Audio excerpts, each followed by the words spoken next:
Welcome to the Financial Coaches Podcast, where we talk about how to build your practice from startup to scale up while being the kind of coach your clients crave. Finally, a podcast for financial coaches. Here are your hosts, Maria Casillas and Cody Sizemore. Hello, everyone. Welcome back to the Financial Coaches Podcast. I'm Maria Casillas, joined here by my incredible co-host, Cody Sizemore. And we are very, very honored today to talk a little bit about something that one of our listeners had asked us about. Before we do that, I just want to say thank you so much for tuning in, whether it's your first, your second, or your 300th no, we haven't done 300 episodes. So however many times you've been here, we really appreciate you. And we just want to say thank you for showing up time and time again. And we look forward to seeing you in all of the places that we are. So one of the places that we are is in the Facebook group. It's called the Financial Coaches Community by New Money Habits. And this is not where our listener found us, but it is where oftentimes we get certain questions. So I do want to let you know about that. And then the other way that you can contact us, which is how Tim did contact us, was through email. And that was at podcast, oh my gosh, I actually need to edit this out. I got to find out what the thing was. What is it? It's podcast@newmoneyhabits.com. Okay, that makes sense. Okay, so we'll just tell Mike. Sorry. No worries. Thank you. So the email you use for that is podcast@newmoneyhabits.com. And I want to just bring that up because that is where, again, Tim found us and presented this question for us. And he did mention that we might have kind of touched on it in past episodes, but he wanted a little bit more clarification. So Cody, with your permission, I know you don't really know much about this because I kind of took the lead on replying to Tim. But with your permission, I'd like to just unpack this a little bit for not only Tim, but our other listeners who may be curious. How do you feel about that today? Let's do it. Awesome. Very, very good. Okay. So the short version of this email is, what sorts of technology do coaches need in order to kind of get up and running? So that was the initial question, but I did ask for clarification because, I mean, the word technology could mean a bajillion things these days.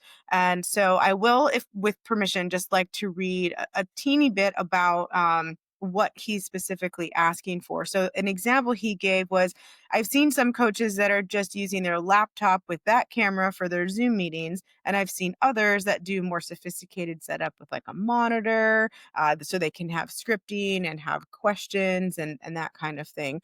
I'm curious to hear what you say. I have some thoughts about this. I can tell you what my setup is. But before we talk about our specific setups, I just want to say that you don't want to get so lost in the weeds, Tim, that you don't get started just because you're trying to get the very best setup going. So I'm going to start with that. And now I'm going to ask my nodding co-host over there, what are some thoughts that you have before we get into the weeds? Yeah, so I think just generally speaking with anything like this, you can be as involved with this as you want, you know? So if you want to go get the really nice camera, go get the really nice camera. If you want to get the really nice microphone, go get the really nice microphone. If you want to get the extra monitor, go get the extra monitor. Do you need those things? No, you don't. Do I use those things? No, I don't. Now I have a little microphone that's like, I think it was like $100 or $150 kind of thing. Like it's not like any sort of like super fancy microphone. It's just something that helps a little bit. But I just use my laptop camera, that small, little cheap, I wouldn't say cheap, but inexpensive microphone. And that's pretty much it. So like, do you need it? No, but if you want it, then go get it. That's my broad statement so far. Okay. Well, I would also say that sometimes, we look at, do we need something? Do we want it? Can we go get it? But I would I would actually suggest starting with the end in mind. So what is the purpose? Like what do you hope to achieve by having that technology or that type of setup? And if you're hoping to achieve something that is best achieved with having it, then sure. If the real answer is, well, I just thought I needed it, or I'm just looking for a really creative way to stall beginning, because that's pretty that's pretty common with people. Not you, Tim, sure. But in general, that is just a way that people say, I'm really kind of nervous. And so what can I subconsciously find that kind of kicks that can down the road? So if that's really what's going on, then yeah, you want to make sure that that's not what you're trying to set up. But Can I having interject said, here? yeah, of course. Okay. So some instances to where having things like this might be necessary or might be, something that you might actually like see Prefer. value in an ROI on, Yep. like actually, investing into this with might be something to where it's like, hey, if your style of coaching and your marketing or how you want to, be perceived or whatever it might be, is you're the type of person who's like, well, I would have a podcast that I Hmm. want to be, top of the line production, to kind of set things aside from other people. Then yeah, that might make sense. Or, there might be some styles of coaching to where it's like, you know, you actually monetize it off of and through social media in certain ways. So you'll see, you'll be on TikTok or Instagram or whatever, and you'll be scrolling through and you'll see these like, financial shows of, people coming into a studio and talking through things and everything like that. And it has a nice camera and nice microphones. Okay. If that's what you want to do, then yeah, I would say this would make sense to do that. But if you're Hmm. just someone who, isn't wanting to go in that style and you want to go in the more traditional route to where you're just like, hey, like I'm just going to be working with these people. I'm not going to be putting it out as content or anything like that, then I don't think that it's completely necessary. It's more so of a, well, this would be nice kind of thing. Hmm. Yeah. Yep. Yep. And that's exactly what I mean by beginning with the end in mind and what's the purpose behind it. So thank you for throwing out those very specific examples.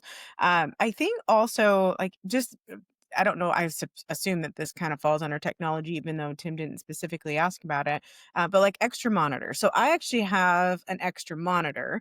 I use my laptop for most of my stuff, but oftentimes I like having the monitor there. It is a little bit bigger, so it brings, some, whether it's spreadsheets or something that is harder to kind of deal with on a laptop, makes those a little bit easier. But B, I still have clients in home. I know that that's kind of a dinosaur thing to do these days, and I don't always do that. But if I have somebody who I work with locally and they prefer that, I actually do just bring them into my home office. And so it's nice to allow them to see a monitor that is facing them. It's a little bit bigger, so they can see the stuff right up there for themselves. So you just have to ask yourself, like, A, is it necessary? Is it something that is going to get me further down towards my goals that I'm actually doing?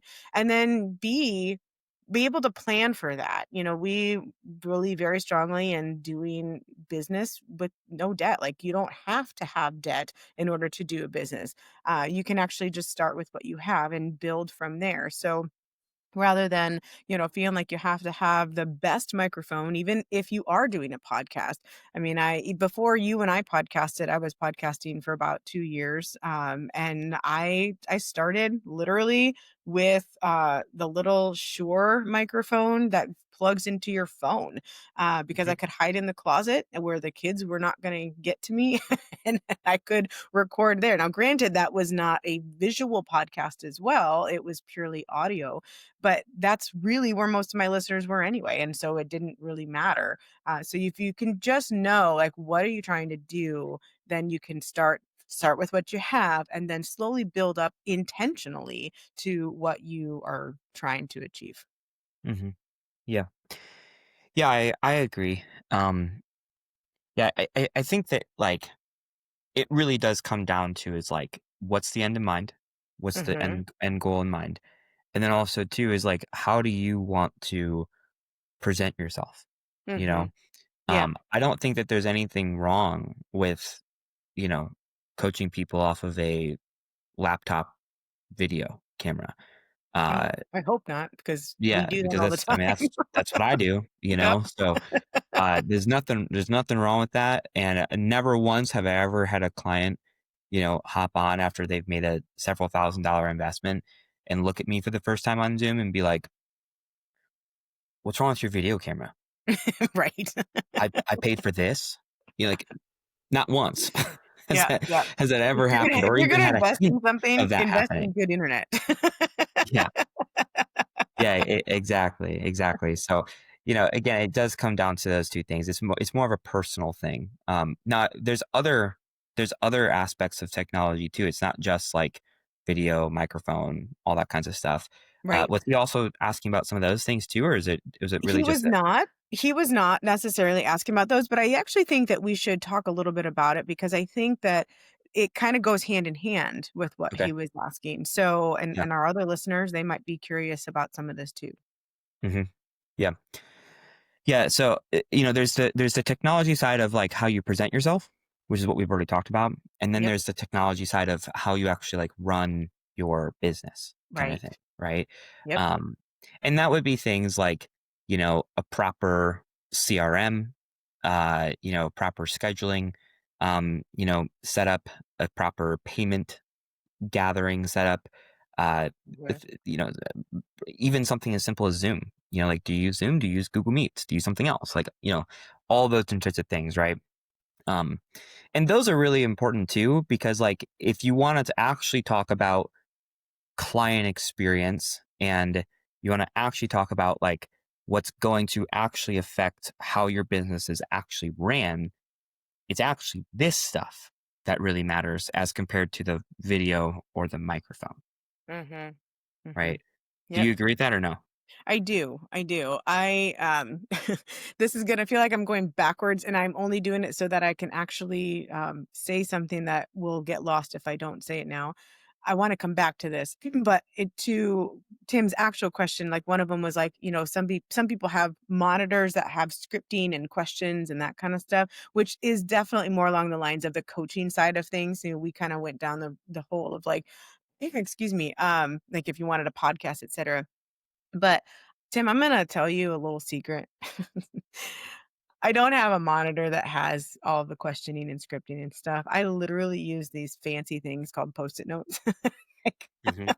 if there is a question, and this is true, like, when we read that book, Cody, about asking certain questions and the ones that start with what, like I literally have a Post-it note that just has the word what with a question mark on it so that I can remember start the questions with what. So it's okay to have those little reminders around. You don't need something fancy in order to just, use what you have. Okay. So just so that I didn't forget to go to that. Now let's get back to what you were talking about, Cody. Yeah, I think that this is actually really important. It is more important probably than some of the other stuff, mostly because it's how we communicate with our clients. So, we have the actual coaching session in place, which is where, a lot of the meat of communication happens. But that is only 1 to 2 or maybe 4 times a month. It depends on what how your setup is with your clients.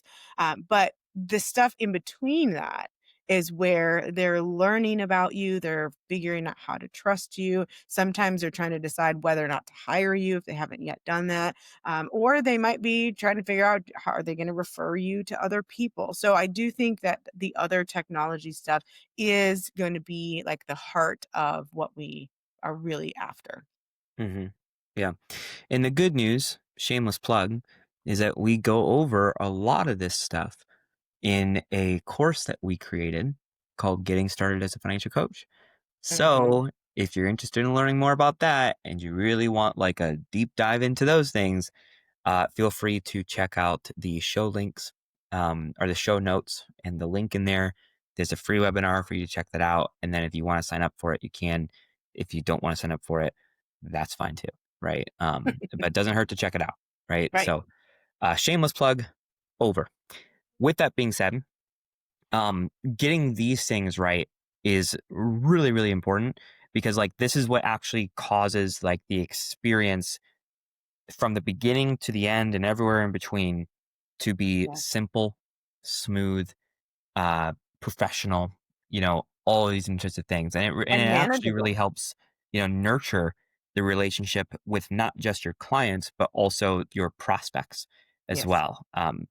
So if there's any part of technology that I would recommend that you like actually put some time and energy into to like really make sure that you cross your T's and you dot your I's with, it would be that side of things. The Hmm. CRM, the scheduling, the payment processors, what you're hosting your meetings on, all of those different types of things.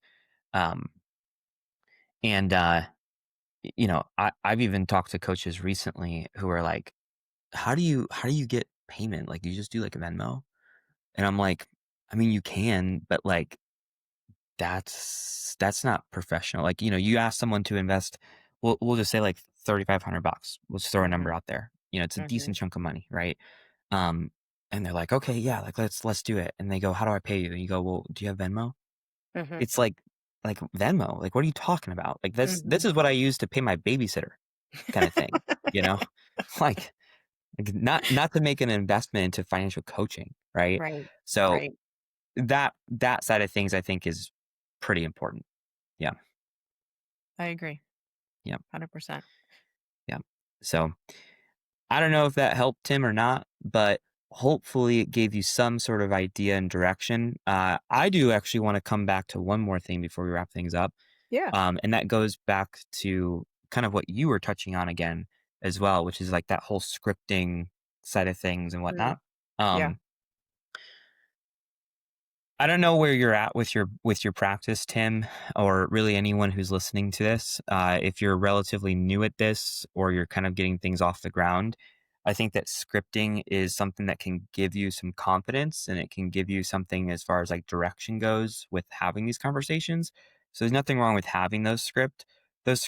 But what I will say is that the magic that I have found in providing the best service to these people and also building the best relationship and building the best rapport, and then also closing on these clients as best as possible as well, don't actually come from a script.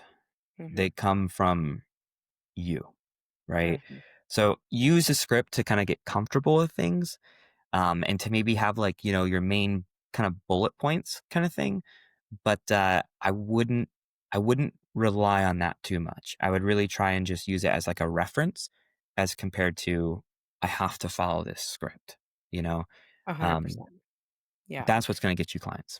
And that's Yeah. what's going to have, that's what's going to allow you to have good relationships with the clients that you do have as well. Yeah, I agree. And here's why, because if you have too much of a script, then you are just by default, you're listening to reply rather than listening to understand. And so if you just have a couple of like I mentioned my Post-it note that says what, that is not a script. Obviously, it is just a reminder, hey, start that next question with what. See if you can figure out how to ask this question starting with what. Um, because if you are so focused on a script, you're really not hearing what they're trying to say. And that's likely why what Cody said, most clients are made in the actual conversation, not in the scripted thing that's going to come from that. So I'm going to just share a quick funny and then we can wrap it up. So there was a time when I had signed up for some, like, it was like some kids movie thing that I was comfortable with my kids watching. This was many, many years ago. And they would call. I bought something and I did not continue the subscription, right? Okay. So every year or so they would call to say, oh, we've got some new titles out and, we're wondering if you are interested in buying them. I'm not kidding, Cody. It got to the point where I knew that they were reading the same stinking script every single time because Okay. of the way that the conversation went. Like it would be the funniest part was like, oh, how many kids do you have? Because that's what this is all about. And at the time I had two. And, oh, what are their ages? And I'm like, 6 and 3 or whatever. And there was like this half-hearted, obviously fake chuckle And then followed by, oh, you've got your hands full. And every single time that's what happened. And I'm like, bro, like, put the script down, ask me a real question, pretend I'm a human for a minute. And so I think that's one of the things that drives me so crazy about AI right now is like when you try to call and all you get is a AI operator. It's like, just put me on with a human. And the hope is that the human will be able to hear the question, relate, and then answer. So please be that human as you're coaching other people. Don't turn into an AI bot on accident because you're overly scripted, because eventually people do pick up on it. So Mhm. that's my little absolutely unrelated funny that happened decades ago at this point. So Yeah. Next time they call and they ask you how many kids you have and you tell them, before they even have a chance to say that, you should say, I got my hands full, don't you think? and like totally throw them off. Like, oh They're wait, like, hold on. yeah, I was just about You to hear say a that. paper Like, in the I background. know. Hold on, I don't know how to answer that one. Well, there won't be a next time because like I said, this was a long time ago that I had that experience. But it was so seared in my memory that I still to this day I think, oh boy, come Yeah. on, buddy. Like, you can do Yeah. better than this. So anyway, thanks for indulging me in that couple minutes to share that. I No problem. appreciate this conversation. And Tim, I hope that we answered your question thoroughly enough and maybe even touched on some things that you weren't even thinking about. If not, you have our email. Feel free to respond and let us know that you actually needed something else. But in the meantime, I just want to say thank you for reaching out to us and encourage all of the other listeners that if there's a question that you have or a topic that you would like us to, just kind of delve into a little bit more, we do encourage you to reach out to us. Yep. Absolutely. And thanks again for listening to this episode of the Financial Coaches Podcast. And we hope to catch you next week for another episode of the Financial Coaches Podcast. We'll catch you guys soon. Thank you for listening to the Financial Coaches Podcast, brought to you by New Money Habits and Sizemore Financial Coaching. Submit your questions to our hosts by emailing podcast@newmoneyhabits.com. Be sure to subscribe to be notified of future episodes and join our growing group of like-minded coaches on Facebook. And until next time, happy coaching.